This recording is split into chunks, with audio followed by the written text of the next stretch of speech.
நம்ம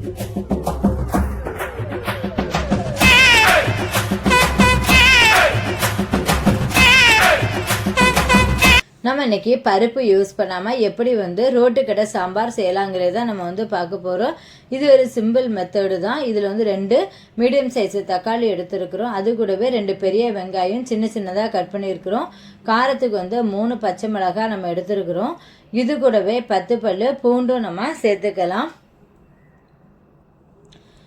ஒரு சின்ன கட்டி பெருங்காயத்தொண்டும் நம்ம சேர்த்துக்கலாம். இது சேர்த்துட்டு நம்ம 1/2 லிட்டர் தண்ணி விட்டு ஒரு 4 விசில் வரைக்கும் குக்கரில் நல்லா வேக விடலாம்.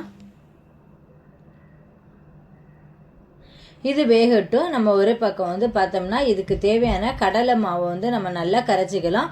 2 ஸ்பூன் கடலை மாவு எடுத்துருக்குறோம். இந்த கடலை மாவை நல்லா தண்ணி விட்டு நல்லா கட்டி பிடிக்காமல் கரைச்சி எடுத்து வச்சுக்கணும்.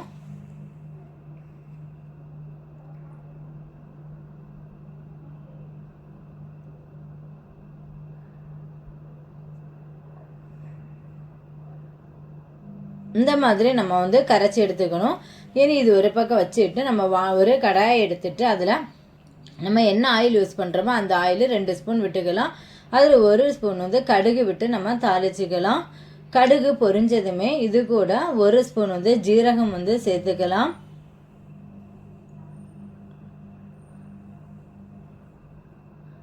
ஜீரகம் பொரிஞ்சதும் இது கூட 1 ஸ்பூன் வெந்தயம் சேர்த்துக்கலாம்.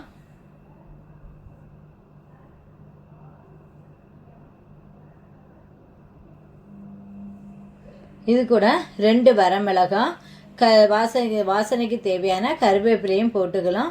போட்டுட்டு இது கூடவே 1 ஸ்பூன் மஞ்சள் தூள், 1 ஸ்பூன் மஞ்சள் தூள், 1 ஸ்பூன் மிளகாய் தூள்,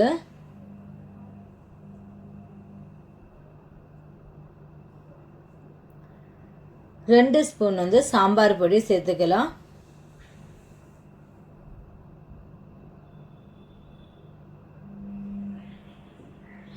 இதெல்லாம் சேர்த்து நம்ம நல்லா மிக்ஸ் பண்ணி விட்டுக்கலாம். மிக்ஸ் பண்ணி விட்டதுக்கப்புறம் இதுக்கு எவ்வளோ தண்ணி நமக்கு தேவையோ அந்த தண்ணி நம்ம இதில் சேர்த்துக்கலாம். ஏன்னா இந்த மசாலா கீழே அடி பிடிச்சிடக்கூடாது. அதுக்காக தான் நம்ம மசாலா போட்டதுமே தண்ணி சேர்த்துக்கலாம். தண்ணியை நல்லா சேர்த்து நல்லா மிக்ஸ் பண்ணி விட்டுக்கலாம். இப்போ நமக்கு எவ்வளோ தண்ணி தேவையோ அதுக்கேற்ற மாதிரி தண்ணி சேர்த்துக்கலாம்.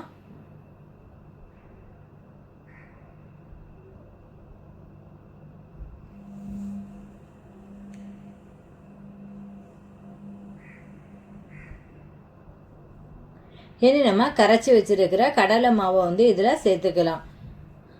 இதில் சேர்த்ததுமே நம்ம இதுக்கு இது கட்டி பிடிச்சிரும். அதுக்காக நம்ம என்ன செய்யணும், நல்லா மிக்ஸ் பண்ணி விட்டுட்டு நமக்கு எவ்வளவு சாம்பார் தேவை இருக்கோ அதுக்கேற்ற மாதிரி தண்ணி நம்ம சேர்த்து நல்லா கொதிக்க விடலாம். இது நல்லா அலசி நம்ம இதை விட்டுக்கலாம். இனி இதுக்கு தேவையான தண்ணி எவ்வளவு தேவையோ நம்ம சேர்த்துக்கலாம். இப்போ நான் இதில் 3 கப்பு தண்ணி சேர்த்துருக்கிறேன். இது நாங்கள் 4 பேர் சாப்பிடலாம் இந்த சாம்பார்.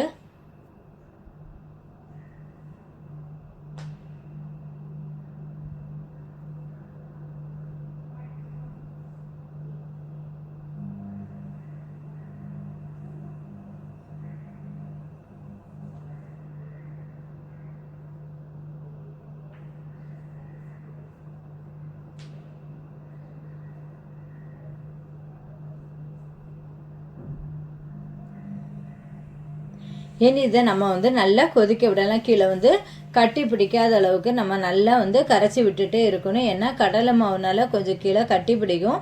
அதனால இதுக்கு கட்டி பிடிக்காமல் நம்ம கரைச்சி விட்டுட்டே இருக்கணும். அதுக்கப்புறம் இதுக்கு தேவையான உப்பை நம்ம சேர்த்துக்கலாம். எவ்வளவு உப்பு வேணுமோ அதுக்கேற்ற மாதிரி சேர்த்துக்கலாம். இப்போ நம்ம தண்ணி எவ்வளோ சேர்க்குறோமோ அதுக்கேற்ற மாதிரி நம்ம உப்பும் நம்ம சேர்த்துக்கலாம். இனி நம்ம அங்கே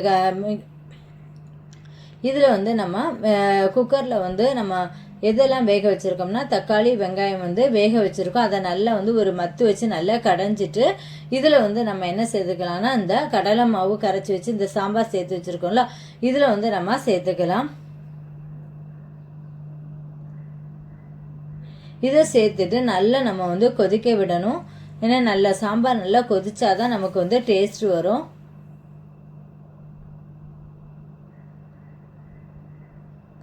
சாம்பார் நல்லா கொதிச்சுட்டு இருக்குது.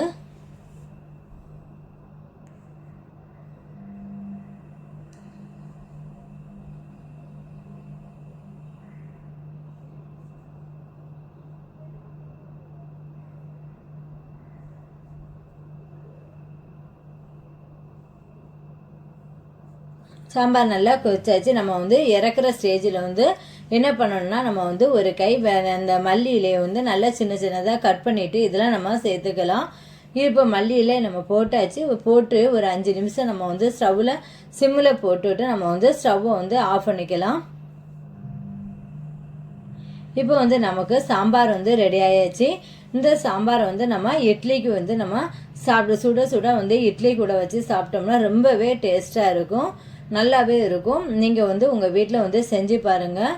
ஓகே, இந்த வீடியோ பிடிச்சிருந்ததுன்னா லைக் பண்ணுங்கள், ஷேர் பண்ணுங்கள், சப்ஸ்கிரைப் பண்ணுங்கள், பக்கத்தில் இருக்க பெல் ஐக்கானை கிளிக் பண்ணுங்கள். ஓகே, நம்ம வந்து நெக்ஸ்ட் வீடியோவில் பார்க்கலாம். ஓகே, பாய், தேங்க்யூ.